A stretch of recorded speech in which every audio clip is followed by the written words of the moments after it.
सीधे हम रुक कर रहे हैं प्रधानमंत्री नरेंद्र मोदी स्वास्थ्य क्षेत्र के लिए प्रावधानों पर आयोजित एक वेबिनार को संबोधित करने जा रहे हैं।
आपकी अनुमति से कार्यक्रम प्रारंभ करते हैं सर।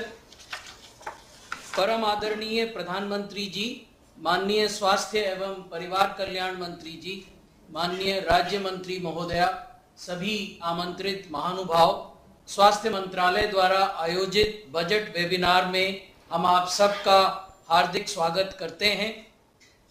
सर, 2014 से आज तक स्वास्थ्य के क्षेत्र में एक मेजर पैराडाइम शिफ्ट हुआ है सर, और इसको किया है सर आयुष्मान भारत की संकल्पना ने।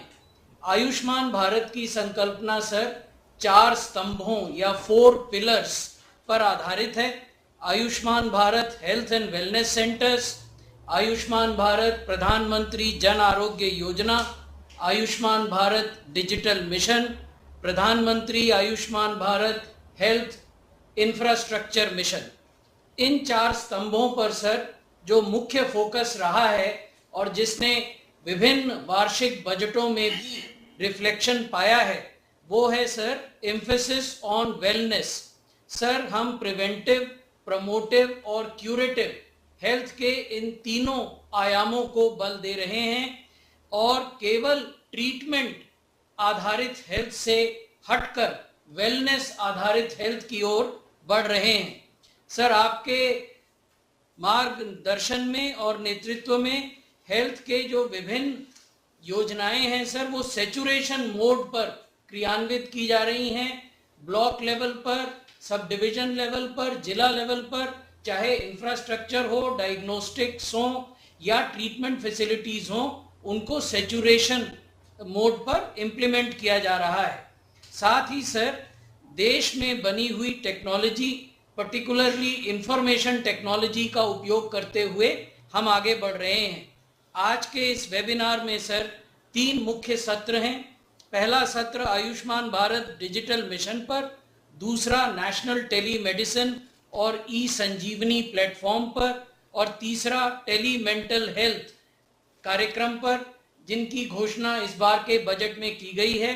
हम सब आशा करते हैं सर कि आप हमें मार्गदर्शन देंगे और आशीर्वचन देंगे, जिसके लिए मैं आपसे करबद्ध अनुरोध करता हूं कि आप अपने मार्गदर्शन से हम सबको अनुग्रहित करें। धन्यवाद सर। नमस्कार जी। मंत्रिमंडल के मेरे सहयोगी, देश भर से पब्लिक और प्राइवेट सेक्टर में हेल्थ केयर से जुड़े सभी प्रोफेशनल्स,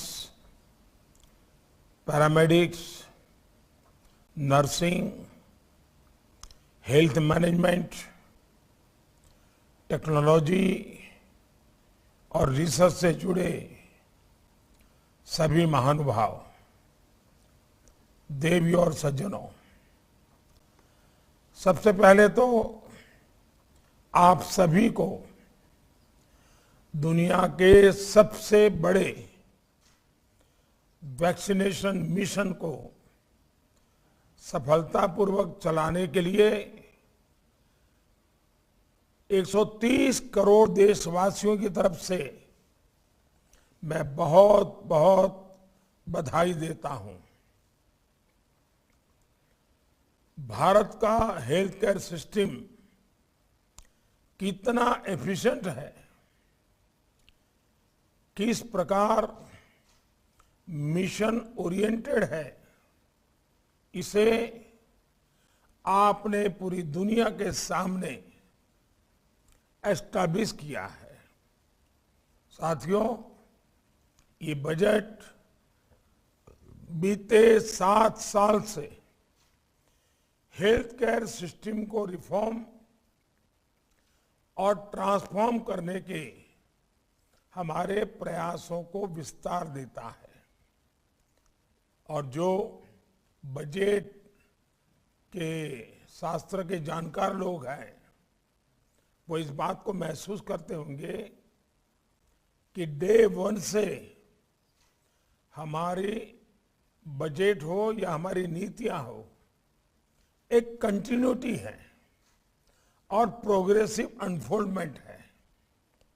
हमने अपने हेल्थ केयर सिस्टम में एक होलिस्टिक अप्रोच को एडॉप्ट किया है। आज हमारा फोकस हेल्थ पर तो है ही, वेलनेस पर भी उतना ही अधिक है। हम इलनेस के लिए जिम्मेदार फैक्टर्स को दूर करने, वेलनेस के लिए समाज को प्रोत्साहित करने और बीमारी की स्थिति में इलाज को इंक्लूसिव बनाने पर फोकस कर रहे हैं। इसलिए स्वच्छ भारत मिशन हो, फिट इंडिया मिशन हो, पोषण मिशन हो, मिशन इंद्रधनुष हो, आयुष्मान भारत हो, जल जीवन मिशन हो, ऐसे सभी इनिशिएटिव्स को हमें ज्यादा से ज्यादा लोगों तक लेकर जाना है। साथियों, जब हम हेल्थ सेक्टर में होलिस्टिक और इंक्लूसिवनेस की बात करते हैं, तो इसमें 3 फैक्टर्स का समावेश कर रहे हैं। पहला, मॉडर्न मेडिकल साइंस से जुड़े इंफ्रास्ट्रक्चर और ह्यूमन रिसोर्स का विस्तार। दूसरा, आयुष जैसी पारंपरिक भारतीय चिकित्सा पद्धति में रिसर्च को प्रोत्साहन और हेल्थ केयर सिस्टम में उसका एक्टिव एंगेजमेंट। और तीसरा, मॉडर्न और फ्यूचरिस्टिक टेक्नोलॉजी के माध्यम से देश के हर व्यक्ति, हर हिस्से तक बेहतर और अफोर्डेबल हेल्थ केयर सुविधाएं पहुंचाना। इसके लिए हमने हेल्थ सेक्टर के बजट में काफी वृद्धि की है। साथियों, हम भारत में ऐसा हेल्थ इंफ्रास्ट्रक्चर बनाना चाहते हैं जो सिर्फ बड़े शहरों तक सीमित ना हो। और आपने देखा होगा कि एक विषय लेकर के मैं लगातार दुनिया के सामने बात कर रहा हूं, खास करके कोरोना के बाद, और मैं कह रहा हूं, वन अर्थ वन हेल्थ। इसी स्पिरिट को हमें हिंदुस्तान में भी वन इंडिया वन हेल्थ, इस मिशन को भी वैसे ही, यानी दूर दराज के क्षेत्रों में भी समान व्यवस्थाएं विकसित करना है। हमारा प्रयास है कि क्रिटिकल हेल्थ केयर सुविधाएं ब्लॉक स्तर पर भी हो, जिला स्तर पर भी हो, गांवों के नजदीक भी हो। इस इंफ्रास्ट्रक्चर को मेंटेन करना और समय समय पर अपग्रेड करना बहुत जरूरी है। इसके लिए प्राइवेट सेक्टर और दूसरे सेक्टर्स को भी ज्यादा ऊर्जा के साथ आगे आना होगा। साथियों, बेहतर पॉलिसी के साथ ही उनका इम्प्लीमेंटेशन भी बहुत आवश्यक होता है। इसके लिए जरूरी है कि ग्राउंड पर जो लोग पॉलिसी को उतारते हैं उन पर ज्यादा ध्यान दिया जाए। इसके लिए इस बजट में हमने 2 लाख आंगनवाड़ियों को सक्षम आंगनवाड़ियों में अपग्रेड करके उन्हें और सशक्त बनाने का प्रावधान किया है। यही बात पोषण 2.0 पर भी लागू होती है। साथियों, प्राइमरी हेल्थ केयर नेटवर्क को सशक्त करने के लिए 1.5 lakh health and wellness centres के निर्माण का काम भी तेजी से चल रहा है। अभी तक 85,000 से अधिक 85,000 से ज्यादा सेंटर्स रूटीन चेकअप, वैक्सीनेशन और टेस्ट की सुविधा दे रहे हैं। इस बार के बजट में इनमें मेंटल हेल्थ केयर की सुविधा भी जोड़ी गई है। इसे ज्यादा से ज्यादा आबादी तक हम कैसे पहुंच सकते हैं, जागरूकता कैसे बढ़ाई जाए, इसके लिए हम सबको मिलकर के आपको भी अपने प्रयास बढ़ाने ही चाहिए। साथियों, बेहतर हेल्थ इंफ्रा सिर्फ सुविधा ही नहीं बल्कि ये हेल्थ सर्विस की डिमांड भी बढ़ाता है, जो रोजगार बढ़ाने का भी बहुत बड़ा माध्यम है। बीते सालों में जैसे जैसे हेल्थ सर्विसेज इसकी डिमांड बढ़ रही है, उसके अनुसार ही हम स्किल्ड हेल्थ प्रोफेशनल तैयार करने का भी प्रयास कर रहे हैं। इसलिए बजट में हेल्थ एजुकेशन और हेल्थ केयर से जुड़े ह्यूमन रिसोर्स डेवलपमेंट के लिए पिछले साल की तुलना में बजट में बड़ी वृद्धि की गई है। मेडिकल एजुकेशन से जुड़े रिफॉर्म्स और मेडिकल कॉलेजों के निर्माण में इससे जुड़ी हमारी प्रतिबद्धता से आप सभी भली भांति परिचित है। इन रिफॉर्म्स को टेक्नोलॉजी का उपयोग करके आगे कैसे बढ़ाया जाए, क्वालिटी ऑफ मेडिकल एजुकेशन को और इम्प्रूव कैसे किया जाए, अधिक इंक्लूसिव और अफोर्डेबल कैसे बनाया जाए, इसके लिए कुछ कॉन्क्रीट स्टेप्स एक तय समय सीमा में आपके तरफ से लिए जाने चाहिए। साथियों, हेल्थ केयर से जुड़े हमारे ऑब्जेक्टिव्स, बायोटेक्नोलॉजी से जुड़ी रिसर्च, मेडिसिन्स और मेडिकल इक्विपमेंट्स में आत्मनिर्भरता के बिना हासिल नहीं हो सकते। कोरोना काल में हमने ये अनुभव भी किया है।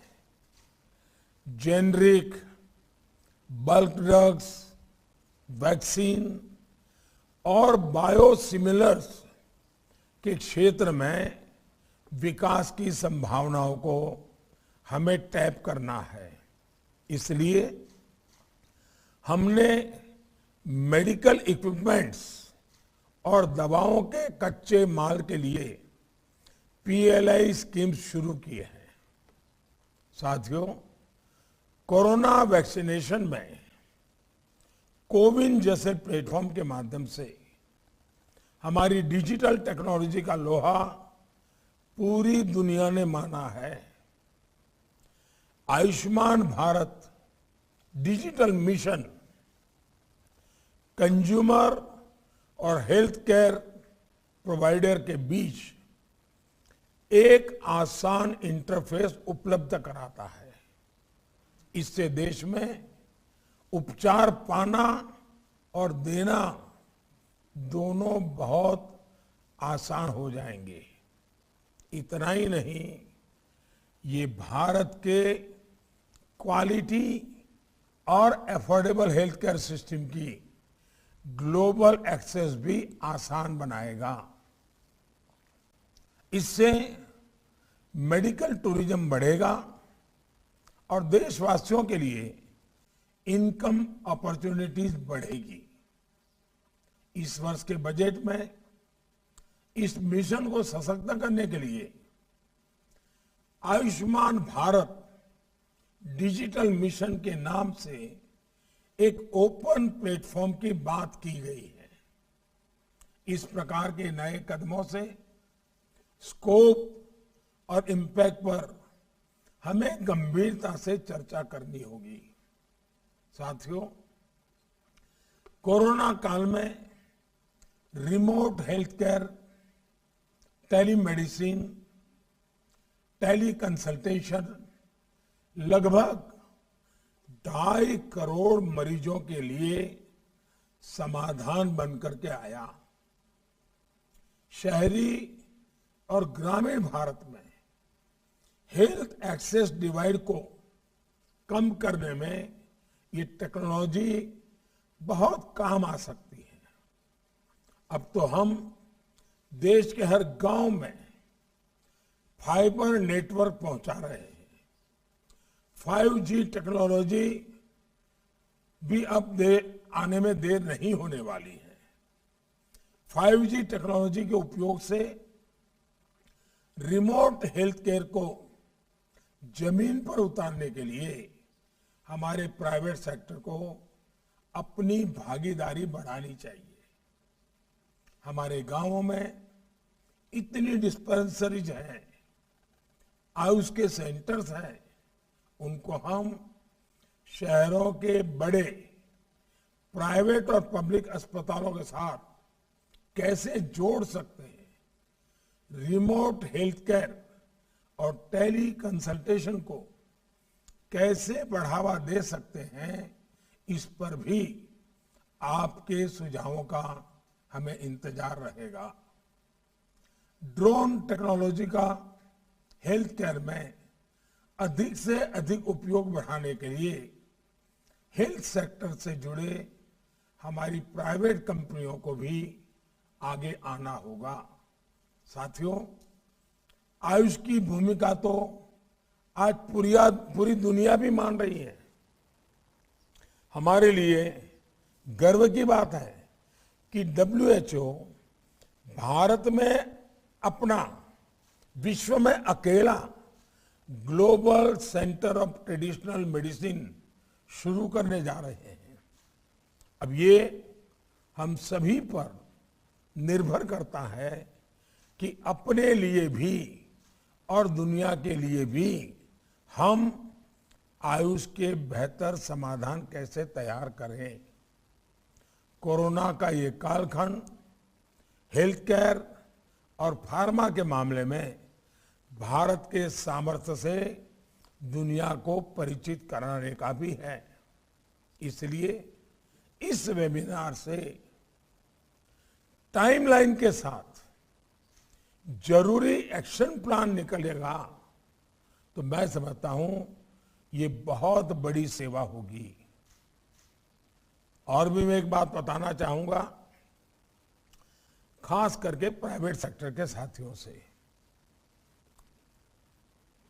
आज हमारे बच्चे पढ़ने के लिए, खास करके मेडिकल एजुकेशन के लिए, दुनिया के छोटे छोटे देशों में जा रहे हैं। वहां लैंग्वेज भी प्रॉब्लम है, फिर भी जा रहे हैं। देश का अरबों खरबों रुपया बाहर जा रहा है।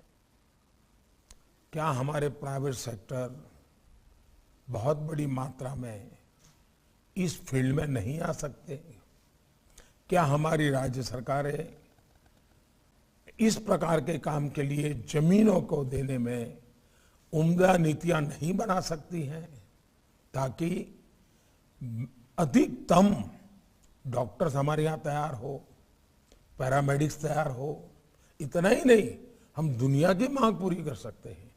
हमारे पास जो डेमोग्राफिक डिविडेंड है उसका लाभ इस क्षेत्र में हम बहुत, हमारे डॉक्टरों ने पिछले 4-5 दशक से पूरी दुनिया में भारत की इज्जत को बहुत बढ़ाया है।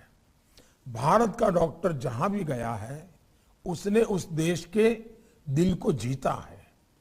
भारत के डॉक्टर्स की टैलेंट को विश्व का सामान्य से सामान्य नागरिक बहुत अच्छा मानता है।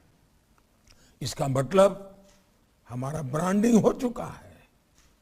अब हमें योग्य लोगों को तैयार करने में तेजी लानी है। उसी प्रकार से दुनिया की सबसे बड़ी हमारी हेल्थ एश्योरेंस स्कीम, मैं इसको हेल्थ इंश्योरेंस स्कीम नहीं कहता हूं, और वो आयुष्मान भारत एश्योर्ड इनकम है। भारत सरकार ने इंश्योरेंस लिया हुआ है। आपके अस्पताल अगर बड़े बन गए और वो गरीब व्यक्ति वहां आएगा तो उसका पेमेंट भारत सरकार की व्यवस्था से होने वाला है। आपके लिए पैसों के कारण मरीज नहीं आएंगे, वो स्थिति अब नहीं रही है। क्या मेरे प्राइवेट सेक्टर के लोग टियर 2, टियर 3 सिटीज में इंफ्रास्ट्रक्चर के आगे आए? आयुष्मान भारत स्कीम के जो मरीज हैं उनके लिए स्पेशल फैसिलिटी डेवलप करें। आपको इनकम का कोई प्रॉब्लम नहीं होगा, आपको इन्वेस्टमेंट का रिटर्न मिलेगा। यानी इतनी योजनाएं हैं और इन कामों में पब्लिक प्राइवेट पार्टनरशिप ये हमारे देश के हेल्थ सेक्टर को बहुत मजबूत बना सकती हैं। और आपने देखा होगा कि हमारे आयुर्वेद ने बहुत बड़ी प्रतिष्ठा प्राप्त की है। खास करके कोरोना के कालखंड में हमारे हर्बल प्रोडक्ट जो हैं आज दुनिया में बहुत बड़ा एक्सपोर्ट बढ़ा है। मतलब कि इसके प्रति आकर्षण बढ़ा है। हम सब मिलकर के इन योजनाओं को भी कैसे ले जाएं, मैं चाहूंगा खुले मन से लीडरशिप रोल लेने के लिए, भारत को तैयार करने के लिए आप आइए। सिर्फ बजट के आंकड़ों से बात बनने वाली नहीं है जी। और हमने अब बजट 1 महीना प्रीपोन करते हैं। क्यों करते हैं? क्योंकि हमें फरवरी और मार्च महीना बजट के सारे प्रावधानों के लिए योजनाएं तैयार करने में सुविधा हो और 1 अप्रैल से ही हमारा नया बजट एक्चुअली जमीन पर फंक्शन करने लगे, ताकि हम कम समय में अधिक से अधिक आउटकम की ओर आगे बढ़ सकते हैं। मैं आप सबका बहुत आग्रह से अनुरोध करता हूं कि आज की इस चर्चा को जीवंत बनाइए। और मैं सरकार की तरफ से ज्यादा भाषणबाजी करने के पक्ष में नहीं हूं। मुझे तो आपसे सुनना है कॉन्क्रीट, क्योंकि इंप्लीमेंटेशन करने में कभी एक आध चीज छूट जाती है तो 6-6 महीने तक फाइलें घूमती रहती है। इस चर्चा से वैसी गलतियां कम से कम होगी। बहुत सरलता से चीजें इंप्लीमेंट करने के बहुत सी बातें हमारे अफसरों को भी, हमारी सिस्टम को भी बहुत अच्छा गाइडेंस मिल सका आपसे, ताकि चीजें हम लागू कर सके। तो मैं चाहता हूं कि आज दुनिया हेल्थ कॉन्शियस इस संकट ने बहुत बड़ा बना दिया है, तब हमें ज्यादा ध्यान देने की जरूरत है। मेरी आप सबको बहुत बहुत शुभकामनाएं हैं। धन्यवाद।